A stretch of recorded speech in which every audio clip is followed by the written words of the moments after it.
সুপ্রিয় দর্শক মণ্ডলী, কাছে এবং দূরে যারা আজকের ভিডিওটি দেখছেন, এসি অ্যানিমাল জেনেটিক্সের পক্ষ থেকে আপনাদেরকে প্রীতি এবং শুভেচ্ছা জানাচ্ছি।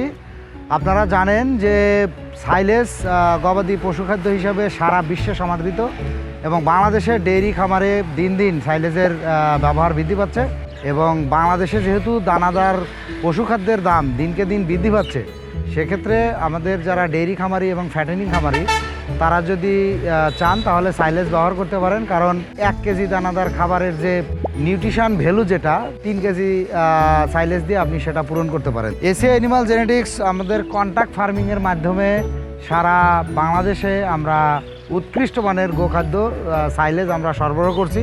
আর এইখানে যে ভুট্টা ক্ষেতটা আপনারা দেখছেন, এরকম ম্যাচিউর আমরা যেটাকে আমরা মেইজের যে ম্যাচিউর যে পার্টটা আমরা আমাদের পারফেক্ট টাইমে আমরা এটা কাটিং করি এবং এটা শপিং করে তারপরে আমরা পিট করে আপনাদেরকে আমরা উৎকৃষ্ট মানের সাইলেজ সরবরাহ করে থাকি।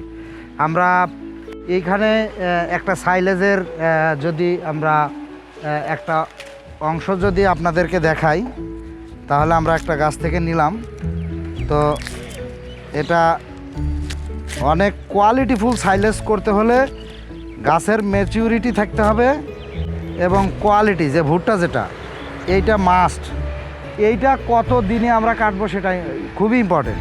তো এখানে আমরা যদি একটু মোচাটা ভাঙি তাহলে দেখা যাচ্ছে যে এখানে চাপ দিলে এন্ডোস্পার্ম যেটা সেটা হচ্ছে দুধ সাইলেজ যেটা বলে, তো এইটা দিলে অনেক সময় লিকুইড পোর্শনটা অনেক সময় বেড়ে যেতে পারে। এই জন্য আমরা 85 ডেজ থেকে 90 ডেজের ভিতরে আমরা গাছগুলোকে চপিং করি এবং সেইগুলোকে পিট করে আমরা সারা বাংলাদেশে খামারিদের হাতে পৌঁছে দিই।